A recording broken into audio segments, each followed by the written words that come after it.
Buenos días, bienvenidas y bienvenidos.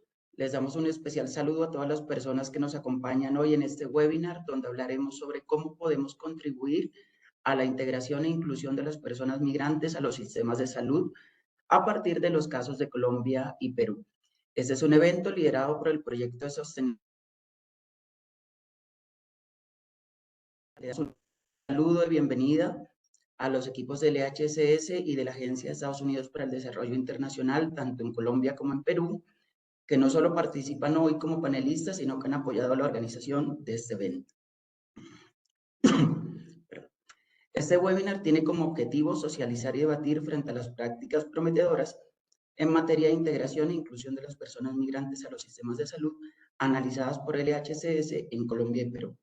Esto a través de la visión de los gobiernos locales, la cooperación internacional y las organizaciones de base comunitaria de ambos países.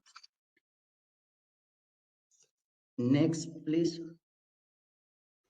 Por eso nuestra agenda de hoy iniciará con una presentación del documento Prácticas Prometedoras a cargo de 3 de las personas que lideraron la redacción.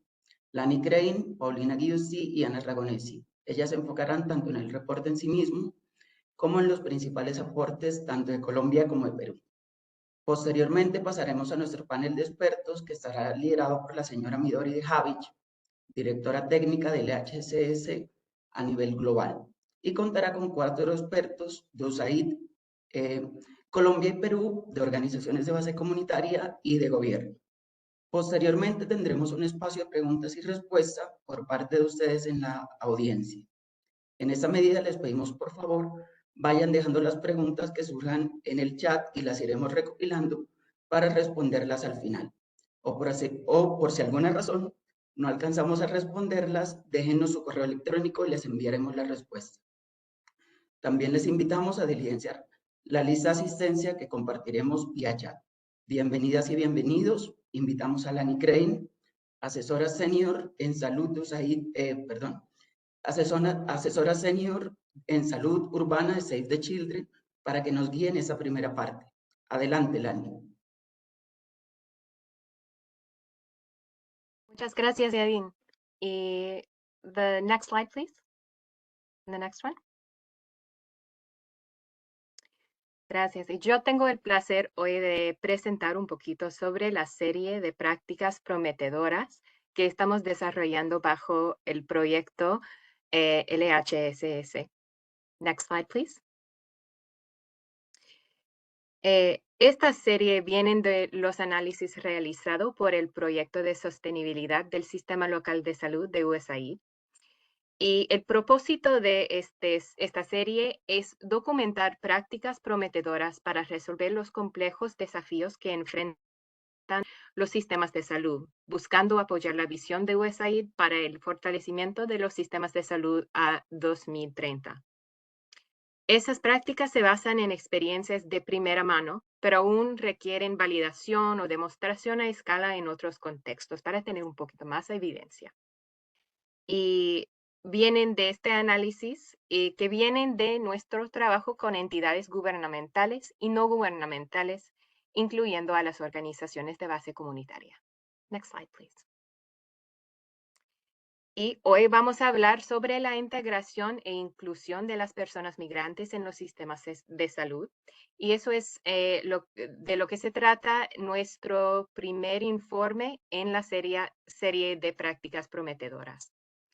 Convocamos un grupo para desarrollar ese informe y para comenzar identificamos los factores facilitadores e inhibidores en la integración e inclusión de las personas migrantes en los sistemas de salud. Y identificamos 6 dominios interrelacionados: prestación de servicios, sistemas de información en salud, redes y coordinación, políticas y regulación, agencia y participación, y financiamiento. Así que un ejemplo sería de un factor facilitador, la presencia de políticas que otorgan derechos legales para el acceso a los servicios de salud, y un factor inhibido, por ejemplo, sería la exclusión jurídica y también la falta de voluntad política para priorizar el tratamiento de las inquietudes en materia de salud a las que se enfrentan las personas migrantes. Y tras todos esos dominios, identificamos 3 temas emergentes para también desarrollar un poquito más las prácticas prometedoras. Y esos temas fueron la activación de redes de actores para la incidencia colectiva, la puesta en práctica de las políticas nacionales a nivel subnacional y la eliminación de los sesgos personales y la discriminación institucional. Next slide, please.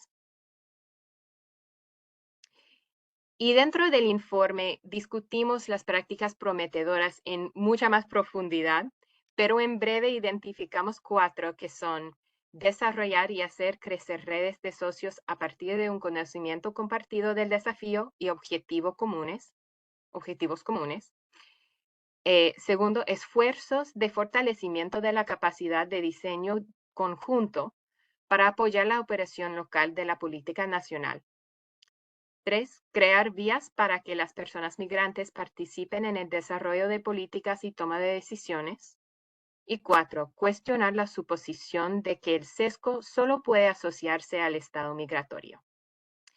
Y ahora voy a pasar el micrófono a Paulina y Ana para contarnos un poquito más sobre la experiencia en Colombia y Perú que ilustra esas prácticas prometedoras. Muchas gracias. Next, please. Bueno, buenos días. Gracias, Lani. Vamos a conversar ahora de 2 prácticas que se han identificado en Perú que están enmarcadas dentro de este informe. Next, please. Vamos a conversar ahora sobre el consenso y el trabajo que se hizo. Básicamente, ambas prácticas están relacionadas a construir alianzas, ¿no? En el primer caso, que es el que estamos viendo en esta lámina, alrededor de una evaluación que se hizo del sistema de atención de VIH para migrantes en el Perú, se armó y se convocó a diversos actores para participar en la evaluación, fruto de la cual se identificó un problema en el que todos estábamos de acuerdo, que era una barrera que tenían los migrantes para acceder al seguro público de salud, al SIS. En este caso, en Perú, a pesar de que el tratamiento, el diagnóstico y el seguimiento de laboratorio de las personas con VIH es gratuito para todos, sin importar su estado migratorio, otros servicios como los exámenes previos a tratamiento o el tratamiento de complicaciones deben ser pagados de bolsillo si es que la persona no tiene un seguro. Entonces, para el desafío común, el desafío en el que todos estábamos de acuerdo que debía enfrentarse era cómo hacer para que los migrantes tuvieran acceso al SIS en este caso. Y para eso se requería una ley.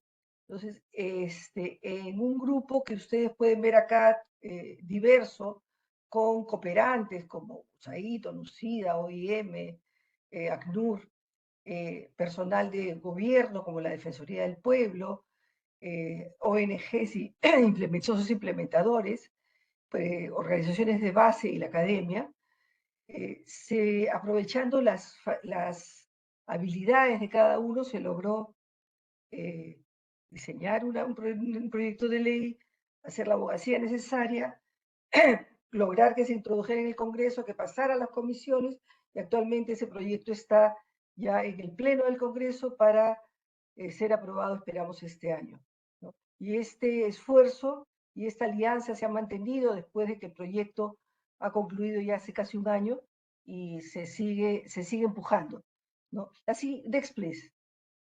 Y el otro tema trabajado fue una alianza para abordar prejuicios y discriminación en los migrantes, ¿no? En el país existen servicios de protección social, sea en salud, asistencias por violencia de género, protección de derechos humanos.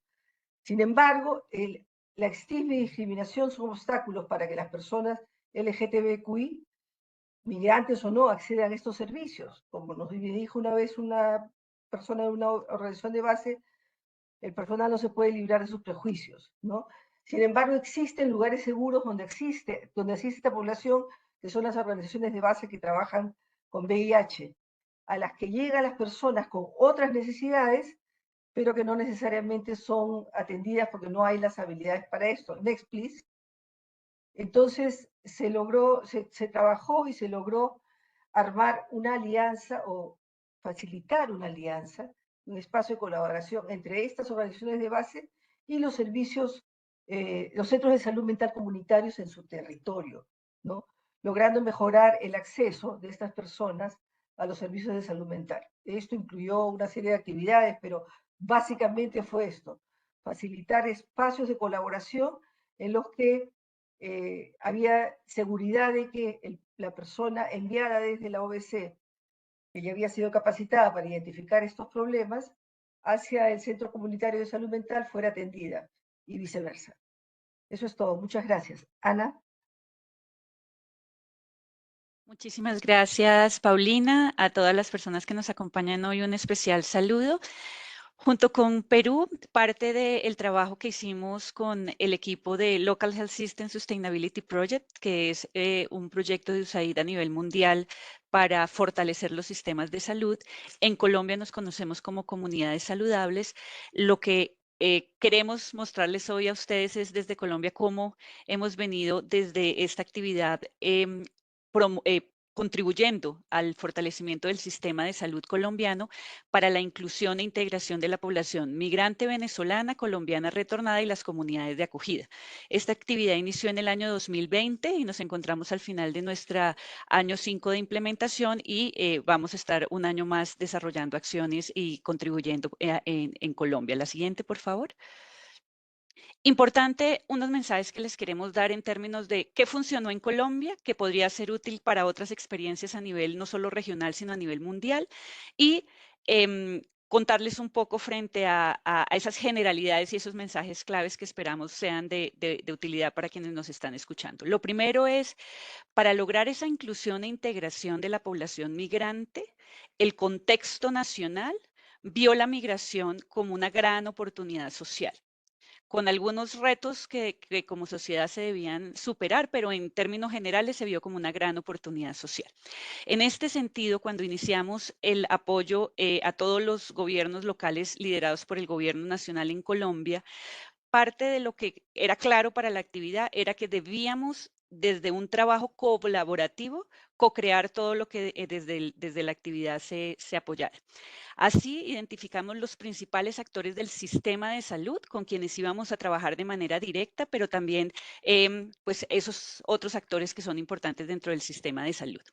El principal actor, el Ministerio de Salud y Protección Social. Consideramos que ese es el éxito que hemos tenido en Colombia frente a la contribución que se ha dado para la inclusión de la población migrante, porque desde el día 1 hasta la fecha se ha trabajado de manera colaborativa. Hemos estado teniendo en cuenta todos los marcos normativos que ya existían en el país frente al sistema de salud y ir complementando y contribuyendo en términos del marco legal que era necesario para la inclusión y la integración de la población migrante. Entonces, trabajar con las autoridades locales, en este caso del gobierno nacional, es crucial para poder lograr estas contribuciones. Igualmente, el trabajo con las autoridades locales, es decir, las secretarías de salud, porque cada región en Colombia es totalmente diferente trabajar en el norte del país que trabajar en el centro o en el oriente o occidente. Entonces era muy importante poder trabajar de la mano con las autoridades locales de salud para poder identificar esa intervención que era fortalecer sistemas de salud, cómo aplicaba para cada una de las regiones. Otro actor clave, las organizaciones de base comunitaria, porque nos permitió también entender la manera en que la población pues identifica cómo se puede fortalecer el sistema de salud y además como un actor clave también para el fortalecimiento de la salud. No solo las organizaciones de base conformadas por personas provenientes de Venezuela, sino en general de las comunidades de acogida también. Y clave los prestadores de servicios de salud, que a la final es donde la población llega a recibir servicios de salud y lo principal que hemos venido trabajando es mejoramiento de la calidad y evitar cualquier tipo de discriminación. El segundo mensaje que les queremos dar es importante establecer objetivos, que todos los objetivos estén articulados. El primero era fortalecer la gobernanza y las políticas de salud, pero eso de la mano del financiamiento sostenible no era suficiente con tener el marco normativo si no se buscaban recursos adicionales pues para financiar las atenciones que eran nuevas para el sistema de salud, fortalecer el acceso y la calidad, y el programa inició actividad con la pandemia por COVID, entonces igual uno de los objetivos que se estableció fue fortalecer la resiliencia para el sistema de salud. Esto con 3 enfoques que son totalmente transversales y que se han integrado en los 6 años de implementación, que son los enfoques de género e inclusión social, localización, tener en cuenta esos contextos, y lo más importante, que una vez finalicemos este apoyo al gobierno nacional y los gobiernos locales y los demás actores, pues las acciones que han tenido gran impacto se puedan mantener a largo plazo. La siguiente, por favor. Y el último mensaje importante para decirles es, cada estrategia que desarrollamos, esto es una actividad gigante, pero cada actividad que desarrollamos, la principal intención fue articular estos actores. Entonces, por ejemplo, en términos de política pública, del fortalecimiento de la gobernanza y las políticas públicas, fue necesario que trabajáramos y facilitáramos espacios para que las autoridades locales, el Ministerio de Salud y Protección Social, trabajara de la mano con organizaciones de base comunitaria para la formulación e incidencia de marcos de política pública. Ejemplos de ello, el Plan Decenal de Salud Pública que formuló el Gobierno Nacional para el año 2022-2031 y actualmente los planes de inclusión de la población migrante. Pero este año, en enero, hubo cambio de administraciones locales, y las administraciones locales también se colocaron la camiseta, como decimos aquí en Colombia, para que la población migrante y las poblaciones de acogida pudiesen participar en la formulación de los planes de desarrollo y de los planes territoriales de salud a través de estrategias que nosotros llamamos, por ejemplo, aquí Café y Tequeño, que era las autoridades locales sentadas con la comunidad hablando sobre cuáles eran las acciones a seguir. Tenemos otra serie de actividades en salud mental que es importante, porque parte de los retos que tenemos después de la pandemia es todas las afectaciones en salud mental. Aquí trabajamos estos actores que hemos mencionado, y actualmente estamos trabajando con el Instituto Nacional de Salud también en fortalecer todas las acciones de la agenda global sanitaria que se están implementando aquí en Colombia con ese enfoque migratorio en el que el programa ha sido fuerte. Con esto les doy las gracias y le doy la palabra a Jadid. Muchas gracias a Lani Crane, asesora senior de salud urbana de Save the Children, a Paulina Giusti, especialista senior en salud de Hub Global, y a Ana Ragonesi, directora técnica del programa Comunidades Saludables de USAID o LHCC Colombia, por esta intervención y sus aportes sobre el documento de prácticas prometedoras. Les contamos que en el chat dejamos un enlace donde ustedes pueden descargar y acceder al reporte en su versión en español. A continuación, le doy la palabra a la señora Midori de Javich, directora técnica global de LHCS, quien actuará como moderadora del panel, presentará al equipo panelista que nos acompaña hoy y posteriormente guiará el espacio de preguntas y respuestas. Aprovecho la oportunidad para pedirles, por favor, que vayan dejando sus preguntas en el chat.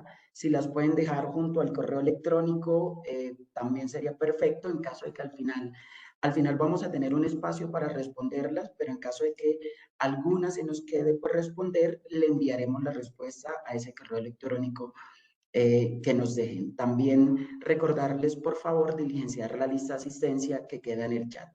Bienvenida, Midori, y adelante con el panel.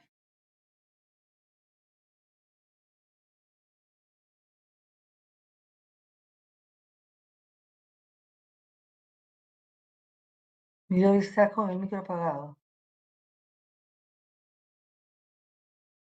Muchas gracias. Decía que es para mí un gusto grande estar en este webinar facilitando el panel, que está integrado por personas de muchísima experiencia. Déjenme presentar a Adriana Gutiérrez. Bienvenida, Adriana. Muchas gracias por tu participación. Adriana es contadora pública de profesión, y lo que más me ha impresionado de su biodata es que viene del sector privado y está aplicando conocimientos del sector privado a la integración e inclusión de las personas migrantes venezolanas y de los colombianos retornados. Ella es actualmente directora y cofundadora de la Fundación Amiga Colombo Venezolana, y ella misma es colombiana retornada y ha trabajado con distintas comunidades vulnerables desde 1999. Muchas gracias, Adriana. También tenemos con nosotros al doctor Jaime Chan. Él es el especialista en salud pública de la Oficina Regional de Migraciones y Salud de USAID en el Perú, con una larga trayectoria de trabajo en salud comunitaria en países de desarrollo. Su trabajo ha evolucionado desde trabajar en el tema de atención primaria en salud hacia la investigación de enfermedades tropicales y la salud pública internacional. Bienvenido, Jaime. También tenemos a Alejandro Díaz. Bienvenido, Alejandro. Mucho gusto de tenerte con nosotros. Él es muy conocido, por supuesto, especialista de proyectos de salud en la Oficina de Migraciones de USAID Colombia y especialista en gestión de proyectos en el área de salud, con una larga trayectoria también, a pesar de su juventud. Trabajando en general para mejorar la calidad de vida de personas, también con personas mayores y con discapacidad en comunidades marginadas. Gracias, Alejandro. Y finalmente, un honor para mí presentar al doctor Yuri Cutipé, con que además hemos trabajado alguna vez conjuntamente. El doctor Yuri Cutipé es médico psiquiatra, director de salud mental del Ministerio de Salud entre el 2014 y el 2023. Debo decir que Yuri es la cara y el impulsor de la reforma de la atención de salud mental en el Perú. Le vamos a preguntar un poco sobre eso también. Y hoy es investigador del Instituto Nacional de Salud Mental Honorio Delgado Noguchi. Bienvenidos a todos. Y ahora quiero comenzar con Adriana.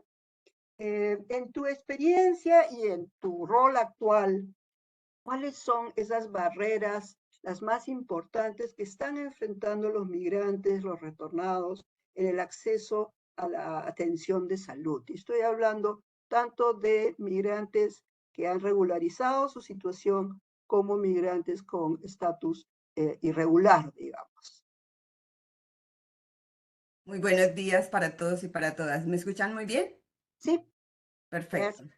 Bueno, antes de responder a la pregunta, quisiera informarles pues que la Fundación Famicove funciona acá en Medellín desde el 2017 y desde sus inicios pues nosotros nos hemos enfocado en temas de salud y hemos trabajado con aliados estratégicos como las diferentes entidades gubernamentales, secretarías de salud, de inclusión social, de derechos humanos, de mujeres, pero también hemos tenido pues grandes aliados como las agencias de cooperación internacional, USAID, también OIM, el ACNUR, el Comité Internacional de la Cruz Roja, entre otros pues, y paso entonces a darles respuesta a esa pregunta de las barreras que hemos identificado nosotros como organización de base comunitaria que han tenido los migrantes, tanto los regulares como los irregulares.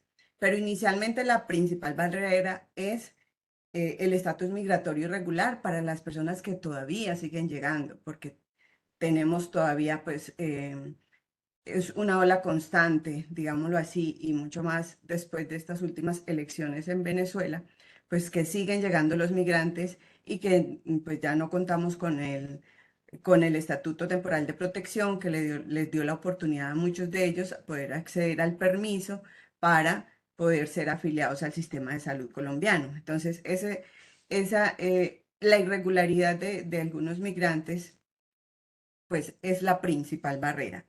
Otra barrera, esta ya es para los migrantes que están regularizados, es la desinformación de los funcionarios y aunque también de los migrantes, principalmente de los funcionarios, porque a veces hay movilidad de los empleados de las entidades prestadoras de salud, entonces no conocen bien estas rutas, no conocen bien la legislación con respecto a la atención a migrantes y no los saben orientar. También existen muchas organizaciones o digamos entidades o empresas privadas que el migrante que llega sin conocer la dinámica de la ciudad o del país llega buscando una clínica, un hospital y de pronto muchas de ellas no tienen el conocimiento como tal de las rutas de atención a los migrantes. También se ha demostrado hemos identificado que a pesar de que somos países con, digamos, con las creencias muy similares, pero también tenemos un lenguaje y dialectos diferentes.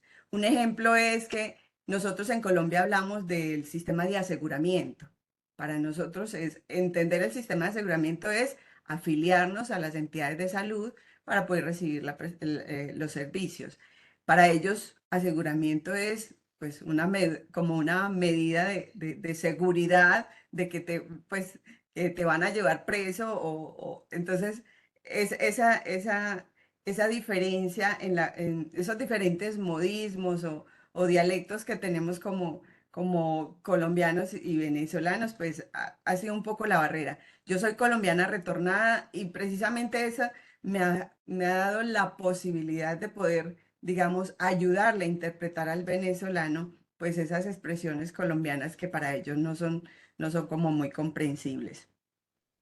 Y otro detalle que tristemente aún se identifica algo de xenofobia y aporofobia contra la población migrante. Expresiones como, bueno, ¿por qué no se van para su país? Que allá les brindan la atención, aquí no hay suficiente dinero para atender a los migrantes. Desafortunadamente, pues desconocimiento de algunos funcionarios y como les decía, pues se identifica ese punto de xenofobia. Aunque Medellín se ha considerado una de las ciudades, digamos, que mejor ha acogido al migrante, sí, todavía se identifican algunos puntos de xenofobia. Esas son las barreras que hemos identificado al momento. Gracias. Muchas gracias, Adriana. Bastante similitud con lo que pasa en otros lugares y muy interesante esta acotación de a pesar de que compartimos un continente y hablamos un idioma, hay diferencias culturales que tenemos que tener en cuenta. Muchas gracias. Jaime, Paulina nos hablaba de esta red de socios y la importancia y la vitalidad que ha tenido para varias cosas, entre ellas elaborar, promover una ley que, como ella decía, le dará atención del seguro integral de salud independientemente de la condición migratoria. Yo te quería preguntar, ¿qué se puede hacer en general? ¿Qué recomendaciones tienes tú para fortalecer estas redes de socios para abogar por la integración o inclusión de migrantes en los sistemas de salud? Ahí donde está faltando una voluntad política fuerte para hacer eso. Buenos días, gracias. Creo que lo primero es que hay que reconocer que uno solo, como persona o como entidad, no lo puede hacer. Y allí hay que empezar a buscar quiénes más tienen interés en el tema que uno quiere trabajar. Y cuando digo interés en el tema, hay que buscar aquellas personas y entidades que tienen un interés genuino y que el tema o el trabajo en el tema es parte de su rol natural. Porque esas dos condiciones ayudan a que la participación de estas personas y entidades sea más continua, incluso más duradera, como mencionó Paulina, de lo que fue el proyecto en el que estuvimos trabajando. El proyecto terminó, pero el conjunto de entidades con las que logramos asociarnos ha continuado trabajando ese tema como parte de su propia agenda. Entonces, la apropiación emerge de esa condición, de que el tema en el cual estamos trabajando sea genuinamente un tema de su interés y que la función que ellos pueden asumir en la discusión, en el trabajo de ese tema, sea parte de su rol natural. La otra cuestión es también, como se ha mencionado, compartir la información y la evidencia que cada uno de nosotros pueda estar creando, produciendo, para que los demás también la puedan utilizar. Esa comunicación, esa apertura, también implica de alguna manera que las agendas que se van creando tengan un trabajo basado en una flexibilidad, porque obviamente no todas las instituciones van a tener exactamente la misma agenda. Yo creo que esas son características importantes en la construcción de estas redes. Muchas gracias, Jaime. Muy interesante lo que mencionas sobre este esfuerzo que ha continuado un año después de que el proyecto acabó, con lo cual hay una posibilidad real de que los proyectos de asistencia técnica sirvan como catalizadores iniciales de iniciativas que sobrevivan, por supuesto, al proyecto y sigan enfrentando retos. Compartir información, sumamente importante.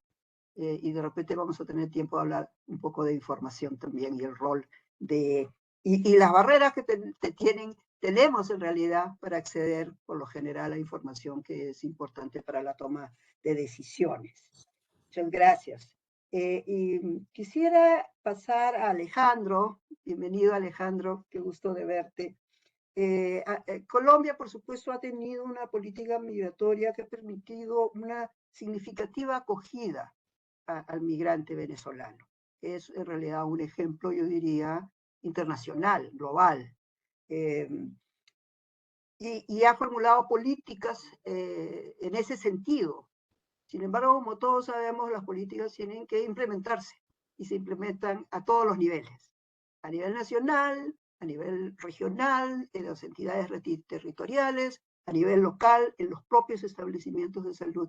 Y esa cadena de implementación suele ser siempre complicada.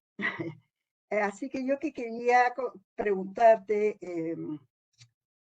sobre qué necesitamos hacer y cuáles son los retos más importantes de esa implementación y estrategias efectivas para que efectivamente en el momento de la necesidad de atención de salud, la preventiva, la curativa, el migrante encuentre efectivamente los servicios a disposición de ellos. Bueno, gracias, Midori. Creo que es una excelente pregunta que ayuda a resumir grandes lecciones aprendidas de la misión en la asistencia que hemos realizado en este Frente de Integración de la Población Migrante, Retornados y Comunidades de Acogida al Sistema de Salud. Yo diría que hay cuatro retos principales con esta pregunta. La primera es el reto de fortalecer las políticas nacionales para su adopción local.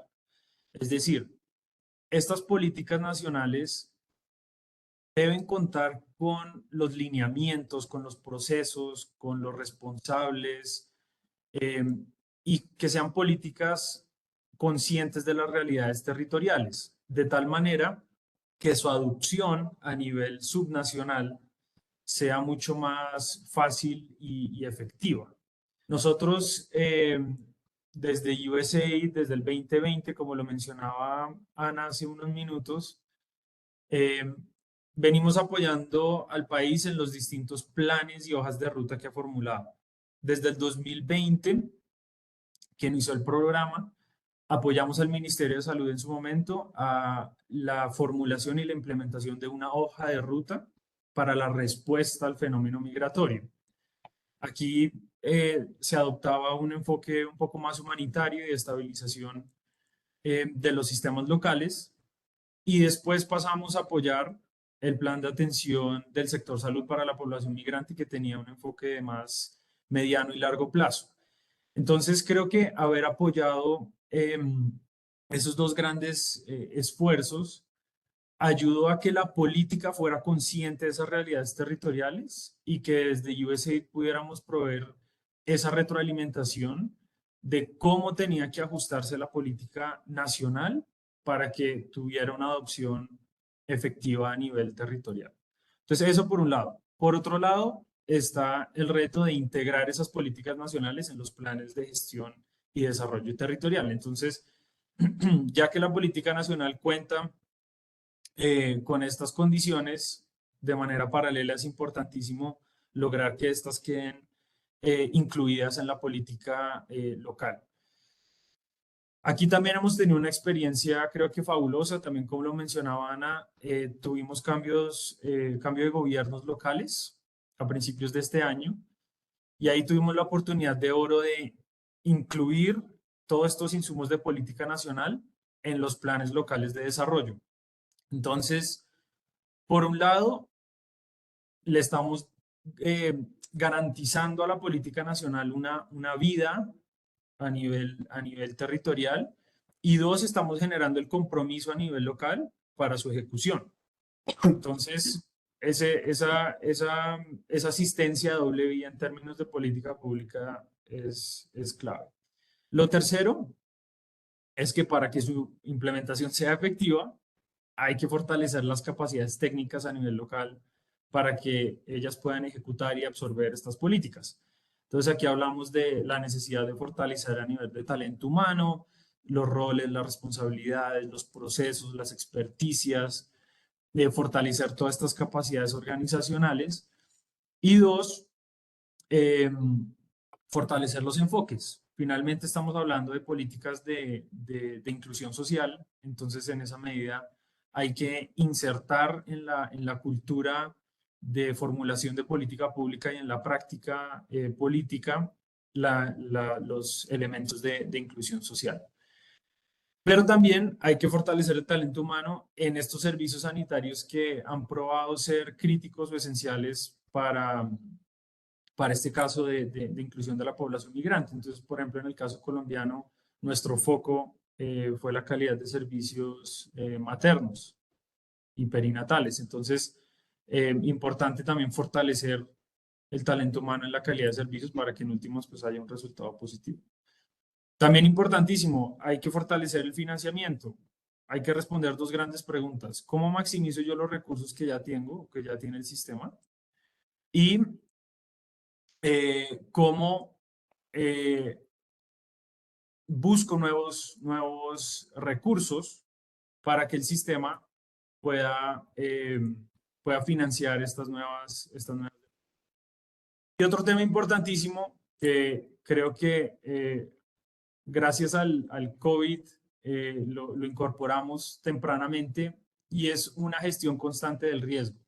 Finalmente, los flujos migratorios abruptos como se han vivido en la región y particularmente en Colombia representan un choque a los sistemas de salud, al igual que en pandemias como el COVID-19.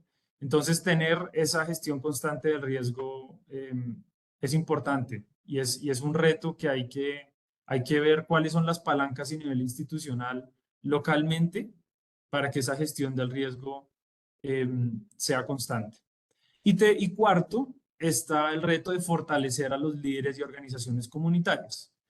Entonces, aquí hablamos de cómo empoderamos a líderes y organizaciones comunitarias para que sepan cuáles son los derechos y los deberes a los que son titulares una vez entran al sistema de salud a través del aseguramiento. Cómo se comunican las oportunidades de acceso a servicios, es decir, cómo estas organizaciones comunitarias se vuelven parlantes de la institucionalidad para ofrecer servicios y acciones de salud pública. Y del otro lado, cómo estas organizaciones agrupan información y retroalimentan a la institucionalidad sobre las brechas, sobre los cuellos de botella, sobre los éxitos y los riesgos a nivel comunitario. Entonces, este último punto, creo yo, y como lo mencionaba, es clave porque al fortalecer estas capacidades le agregamos más valor al sistema y hacemos que esta comunicación entre. Me quedo con esos cuatro grandes. Muy completa tu explicación y basada, yo tengo evidencia en efectivamente la implementación real de las políticas nacionales a todos los niveles de gobierno que se ha visto y que hemos visto en los últimos años en Colombia. Nuevamente un caso, una experiencia digna de estudio para orientar en otros contextos de importantes flujos migratorios con vocación de permanencia en los países.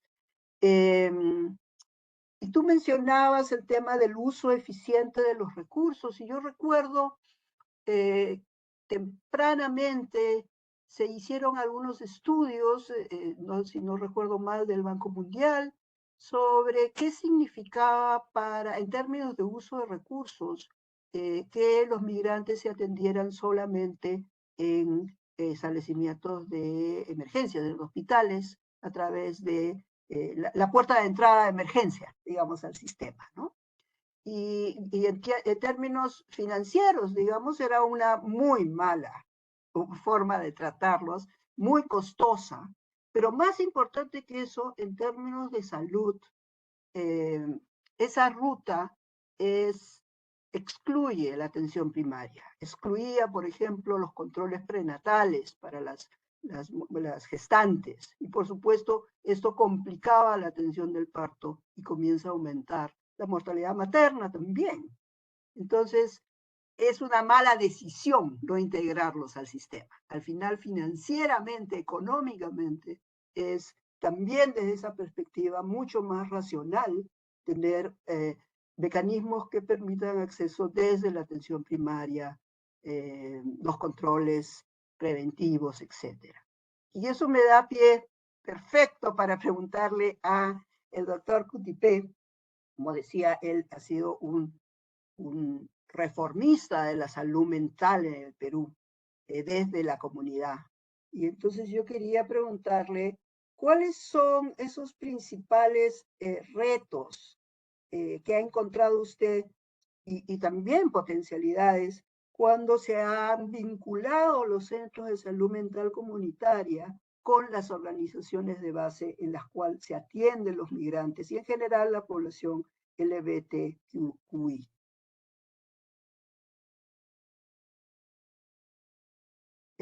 Creo que está con el micrófono apagado. Ahora sí. Muchas gracias, doctora de Javich, por la invitación y la pregunta. En realidad, sí, desde el proceso migratorio, yo diría, en nuestros países, ha desnudado un poco más aún las falencias o las debilidades de nuestros sistemas de salud, pero también sus fortalezas y más aún la fortaleza que hay en cada territorio, ¿no? Respecto a las organizaciones sociales que siempre están pendientes de proteger a las poblaciones más vulnerables. En Perú, como ha mencionado, se dio la particularidad de que este proceso migratorio como que se cruzó con el proceso de implementación de la reforma de la atención de salud mental, que implicó el dejar, digamos, los servicios en el tercer nivel de atención, los servicios de salud mental, y más bien mejorar la capacidad de respuesta con una perspectiva comunitaria desde el primer nivel de atención, ¿no? Y eso ha facilitado, digamos, la atención de poblaciones vulnerables, especialmente la población migrante internacional, dado de que los principios de la salud mental comunitaria obviamente se enfocan en la atención de las necesidades muy personales, ¿no? De cada ciudadano o ciudadana, y el trabajo en red, el trabajo en equipo multidisciplinario, de modo que, y la perspectiva psicosocial.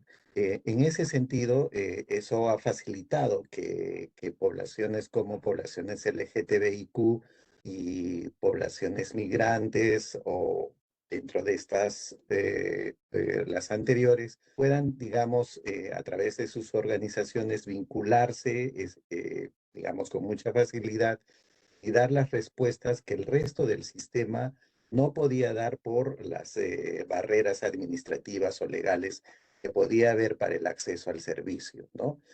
Sin embargo, hay retos que todo el sistema tiene que ir afrontando, que lo ha mencionado, están en torno a lo mencionado por Adriana, ¿no? Respecto a cómo superar esos sesgos y esos prejuicios implícitos, ¿no? Que existe en nuestra población todavía frente a la población migrante, ¿no? Cómo hacer posible que estas actitudes personales pudieran ser modificadas, estas creencias colectivas que reflejan obviamente el pensamiento de la población en general, ¿no? Y sus temores, ¿no?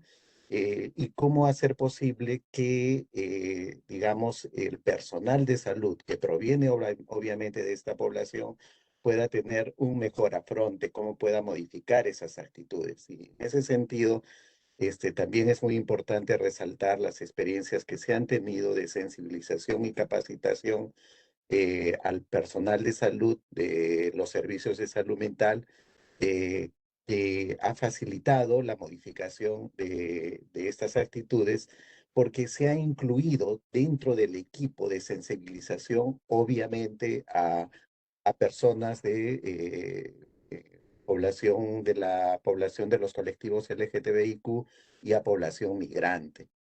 Y eso nos lleva también a pensar en el reto que implica la composición de nuestros equipos en los servicios de salud, ¿no?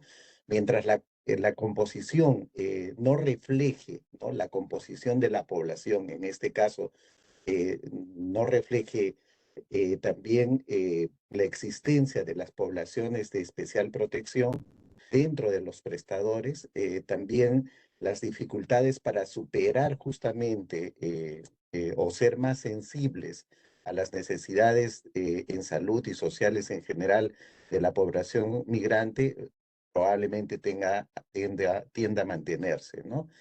Y finalmente también es muy importante tener en cuenta que esta composición tiene que reflejarse también en las acciones de participación comunitaria, ¿no? En cada territorio. Creemos que a partir de las experiencias que se han tenido en los territorios con el actuar de estos servicios de salud mental comunitaria, se ha podido corroborar cómo es que abordando estos aspectos, ¿no?, podríamos mejorar el ejercicio del derecho a la salud que las poblaciones migrantes también tienen. Muchas gracias, doctor Cutipé.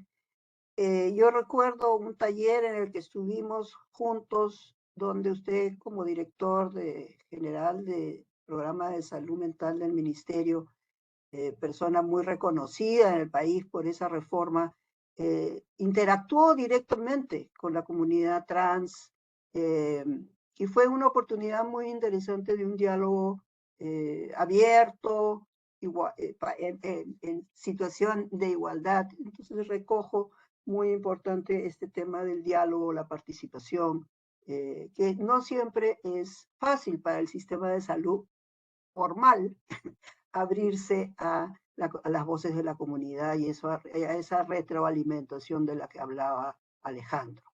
Quiero dar pase a las preguntas. Si tenemos algún tiempo para las preguntas, yo también tengo otras, pero voy a priorizar las que nos están llegando de nuestro auditorio. Por favor, no se olviden de poner las preguntas en el chat. Si no logramos por tiempo de responderlas todas, como decía, nos deja su correo y tendremos gusto de molestar a nuestros panelistas para que las puedan responder. Tengo una pregunta específicamente para Colombia. ¿Cuál ha sido la experiencia en cuanto a la inversión relacionada con la atención de salud a las personas migrantes? Recomendaciones para cubrir el déficit de los prestadores. Y dan como ejemplo el Hospital Erasmo Meos de Cúcuta. Alejandro, para ti. Gracias, Midori. Bueno, lo primero ahí es acotar que nuestra asistencia es de carácter técnico y no tanto financiero. El trabajo que hemos realizado con los prestadores de salud de las geografías en las que asistimos, operamos, parte en dos grandes componentes, pero me quedo quizás con el primero por términos de tiempo, que es el institucional, y es cómo optimizo los recursos con los que ya tiene el sistema. ¿Qué asistencia técnica le puedo dar a prestadores identificados en zonas de alto tránsito o de recepción migrante para estos efectos? Desde USAID nosotros hemos apoyado en dos grandes frentes aquí. Primero, fortalecer la capacidad de costear los servicios y las atenciones en salud. Como lo mencionaba Midori, el retorno, digamos, social, pero también financiero de la atención por emergencias no es sostenible. No es sostenible. Entonces, lo primero es, bueno, identifiquemos cuánto cuestan las atenciones y con base en eso, ¿cómo apoyo yo tanto a los prestadores como al ministerio, a las autoridades sanitarias, a auditar estos servicios o estos cobros por estos servicios para que en últimas la gestión de la cartera pueda suceder de una mejor manera? Entonces, para evitar los riesgos financieros del sistema, es importantísimo saber qué servicios estoy dando, cuánto cuestan, cómo hago que estos servicios cumplan con la normativa y con las buenas prácticas de costeo y de auditoría. Después, del otro lado, es cómo apoyo yo a gestionar la cartera por estos servicios y a proveer la asistencia técnica para el desembolso y la cobertura o el saneamiento de estas deudas. Eso es un poco hacia donde nos hemos enfocado en los últimos años y donde vemos que si bien hemos avanzado bastante, pues el país ha avanzado mucho, todavía hace falta mucho por recorrer porque sabemos que en contextos de alta emergencia o recurrencia del sistema, pues el recurso humano y la experticia que necesitas para eso es importante y lo necesitas en todos los prestadores y en todas las autoridades locales para que eso funcione. Pero desde el lado institucional ahí es donde ha sido nuestro fuerte. Muchas gracias.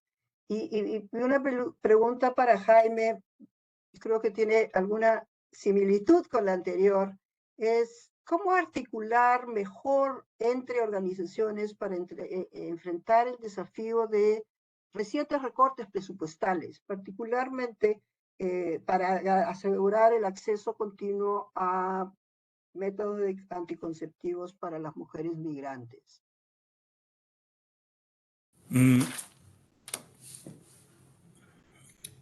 Hay una cuestión de principio quizás detrás, ¿no?, que hay que atender. Cuando estamos pensando en la inclusión de población migrante de cualquier subpoblación, incluso, hay que pensar en términos de regularización y de equidad, creo yo, ¿no? Regularización no solamente desde el punto de vista de situación migratoria, sino regularización también del punto de vista de cómo es que la persona participa en el sistema, ¿no? En el caso de Perú tenemos algunas excepciones positivas en el sentido de que personas que fueron calificadas como poblaciones vulnerables, particularmente gestantes, parturientas, puérperas y niños menores de 5 años, por ejemplo, tienen acceso a servicios de salud. Personas que viven con VIH y tuberculosis tienen acceso al tratamiento, no tienen acceso todavía a algunos elementos que se consideran pre-tratamiento o el manejo de complicaciones, pero por ahí vamos avanzando, como describió la doctora Yusti. La posibilidad de recibir otros servicios que pertenecen a la esfera de salud reproductiva o de otros programas, yo creo que podría ser más sencillo ir ampliándolas si es que estas poblaciones van calificando como poblaciones vulnerables. Por el momento, las barreras que se tiene para participar del sistema de salud se están diluyendo en términos de ser específicas para los migrantes. Cada vez más las barreras son compartidas con el resto de la población. ¿A qué me refiero? Generalmente salta a la mente de nosotros las barreras para ser beneficiarios del sistema de seguridad o de seguro de salud público en el Perú, ¿no? Ahí hay una limitación en términos de qué tipo de documentos se tiene que tener. En el caso de los extranjeros, el carnet de extranjería, ¿no? Ninguno de los elementos de los documentos temporales permite enrolarse en el seguro integral de salud, que es el seguro público que tenemos en el país. Pero todos los demás, todas las demás personas, migrantes o no, pueden acceder a los servicios de salud públicos y privados, lamentablemente como gasto de bolsillo, ¿no? Y esa barrera es una barrera compartida, ya no es una barrera específica a los migrantes. Cada vez más hemos visto eso en las visitas y entrevistas que hemos venido haciendo ahora último, incluso con colegas de la oficina, ¿no? Entonces ya no es tanto un problema de discriminación específica de los migrantes. Entonces es un problema compartido con la población nacional, con la población de acogida. Entonces, creo que ahí tenemos que empezar a trabajar ya, aún cuando tal vez no tengamos los recursos específicos para hacer eso desde la cooperación, pero como conjunto tenemos que empezar a mejorar el acceso a los servicios y la calidad de los servicios y la posibilidad del sistema para atender en general. Ahí yo creo que estamos encontrando que el obstáculo principal. Muchas gracias, Jaime. Y quisiera, a partir de eso, también preguntar tanto al doctor Cutipé como a Yuri, como a Adriana, este tema de la xenofobia, ¿no? El doctor Cutipé mencionaba algunos temas y quisiera un poco que Adriana nos hable del lado de la demanda y tal vez el doctor Cutipé, Yuri, nos hable un poco del lado de la oferta, ¿no? Entonces, tú mencionabas eso como una barrera a destacar. Adriana, cuéntanos un poco más de la experiencia que tú recoges en términos de esfuerzos para combatir la xenofobia y en general la aporofobia, ¿no? Bueno, en realidad, pues ha disminuido y realmente es un esfuerzo tanto de la población, digamos, de nosotras las organizaciones de base como luchar. ¿Aló? Ok. Que hemos luchado bastante pues como con este fenómeno que realmente pues afecta bastante.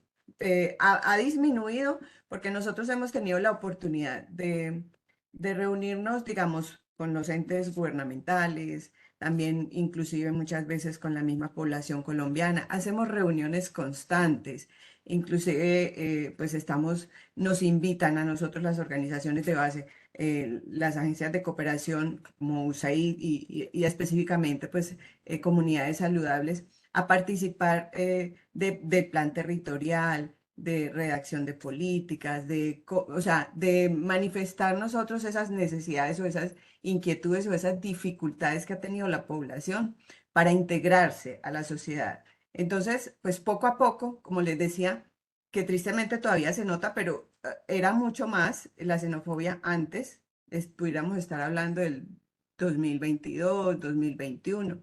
Ha disminuido, pero pues ojalá no existiera realmente. Entonces, pues sí, es una lucha constante.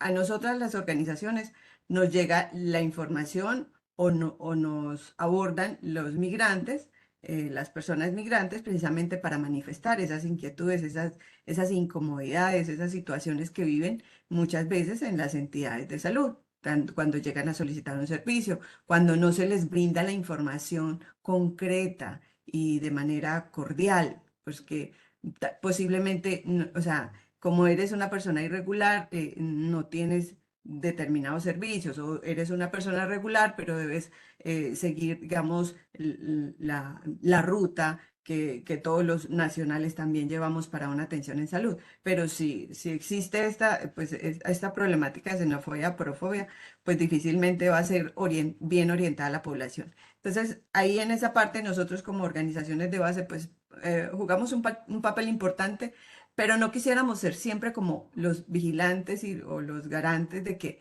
la atención se brinde, porque es que muchas veces es individual, entonces que llama una madre gestante, una mujer gestante, y no, que es que no me están, aunque así como en Perú, como nos decía el señor Jaime, también acá en Colombia, afortunadamente hay algunos convenios para atender a las mujeres gestantes y a los niños menores de 7 años. y pues la atención se les brinda constantemente, pero cuando llegan a las entidades, algunos funcionarios no tienen el conocimiento, como les decía también, que era una de las barreras. Entonces esas dos barreras limitan mucho la atención. Entonces constantemente es así. Llegó una mamá, luego llegó la atención de un niño, no, que no me lo están atendiendo porque aunque tiene el permiso para acceder a la atención en salud, pues muchas de las o sea, de las entidades prestadoras de salud están en la obligación de hacer la afiliación de esa persona que tiene el permiso, pues muchas veces no lo hacen, entonces llegan a nosotros, que afortunadamente la Fundación Famicove implementó un grant con comunidades saludables para realizar la afiliación a las entidades de salud a la población migrante. Entonces, también por eso los podemos estar apoyando en ese sentido.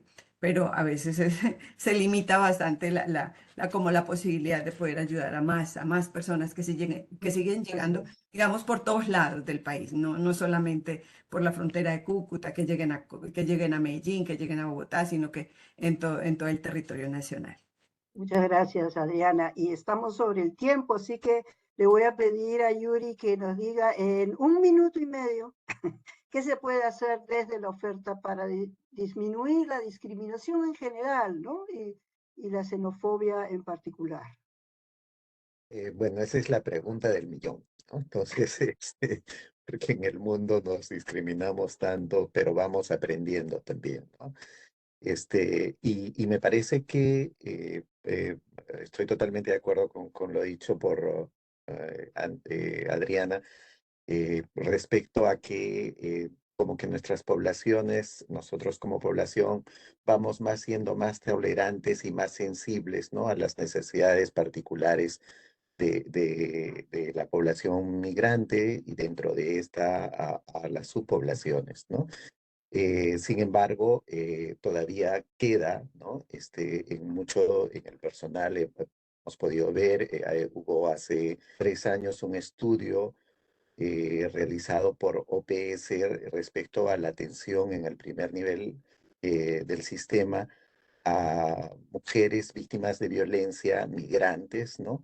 Y en realidad todavía, digamos, las actitudes y las creencias xenofóbicas en el personal estarían todavía por trabajarse. Sin embargo, la experiencia que nosotros hemos tenido en salud mental, primero con un programa de atención sensible a la diversidad sexual, ¿no? SOGI por sus siglas en inglés, con la Embajada Americana, fue muy interesante porque, digamos, se incluyó dentro del equipo de sensibilización a personas de los colectivos LGTBIQ, como había mencionado anteriormente, y eso resultó muy importante, digamos, en la interacción en estos espacios de sensibilización, de modo que eso ha generado una mayor actitud para incluir a las personas o recibirlas, ¿no? Con la mejor actitud, ¿no? Respecto al respeto de sus derechos, pero también con esa actitud de ternura que corresponde de ser humano a ser humano, ¿no?